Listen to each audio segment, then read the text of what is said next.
Agenjawulo agamba nti okufuna sim card, okufuna enamba y'essimu bateekwa kuwandiika n'olaga identity card yo ne batwala ebifaananyi byo, naye wawulidde debate mu parliament kirabika waliwo gaps nti abantu abamu basobola kufuna sim cards ate ngo tebali registered.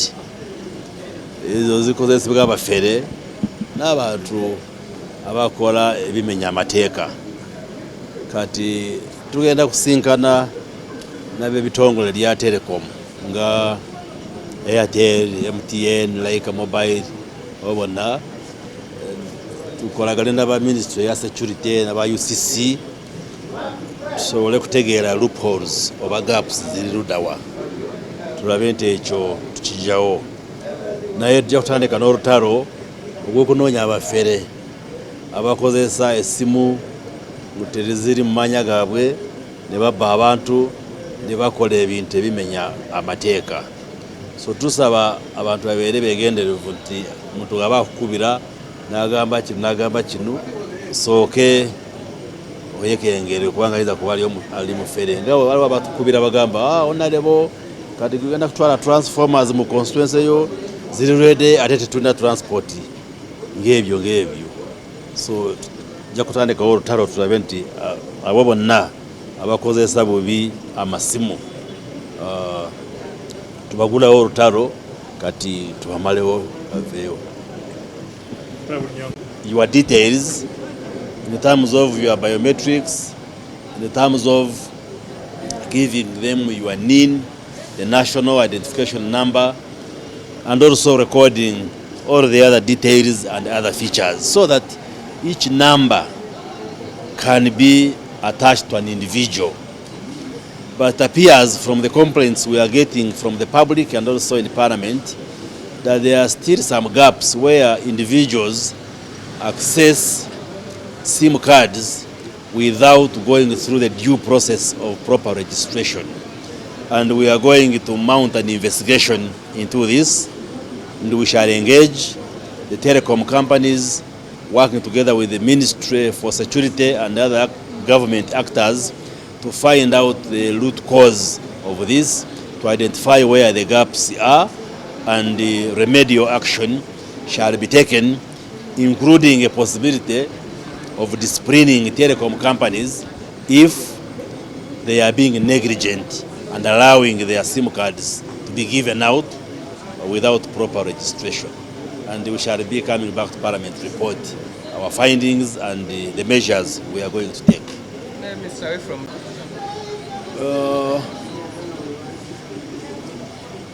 the President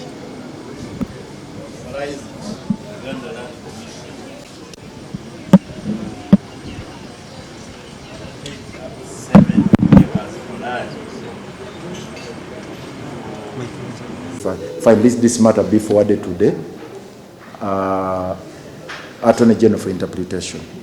In the meantime, and this is now where the bone of contention is, all the operations ought to have been halted pending finalization of those processes. We don't know why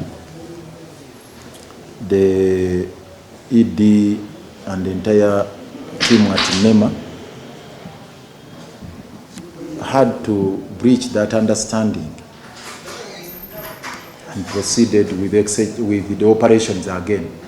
As we talk today, there is anxiety, there is tension within that particular corridor. All those people in Nabweru, Nansana, Kawala, they are having sleepless nights. Delegations after delegations are visiting that place.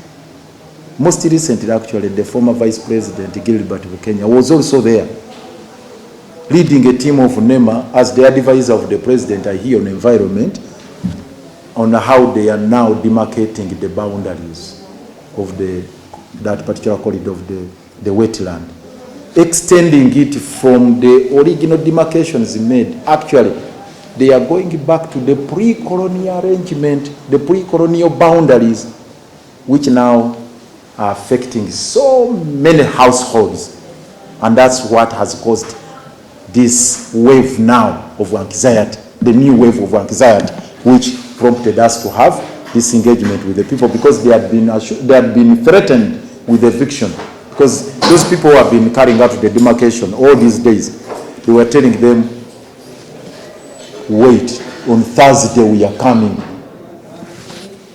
Last week they were there, they destroyed people's business. The NEMA team that was on the ground last week, I don't know why they had to ravage people's flowers, people's seedlings and plants there, which in any way do not affect the environment.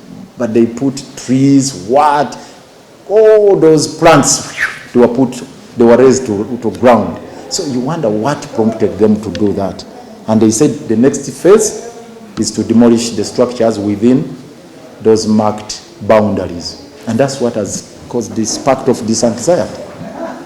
So in the wake of that, the chairman LC1 of Kawala, in collaboration with the other local leaders of different villages within the area, called for an assembly meeting today.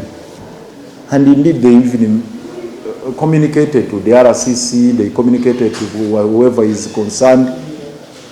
And we are wondering why the police had now to come in to disrupt the meeting on such spurious grounds that it had been not cleared by the Inspector General of Police. We presented to him that notice, that letter, which was written by their chair, and bearing a stamp of the RCC and the other security agencies. He was shocked. But again, he frowned upon it and said, the RCC has no powers, has no authority whatsoever. So that is what is causing this anxiety. And that's what had prompted this engagement.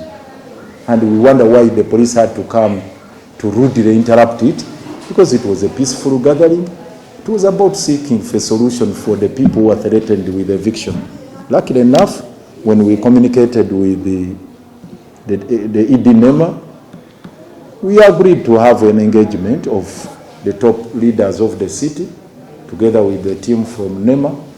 We chart a way forward, picking it up from where we had stopped regarding constitution of the City Environment and Natural Resources Committee as a lead agency for NEMA to harmonize all these issues. Because yes, in as much as we want to protect the environment, restore the wetlands, there are people who are there, who are settled there, they have their homesteads there, their livelihoods are based in those particular areas.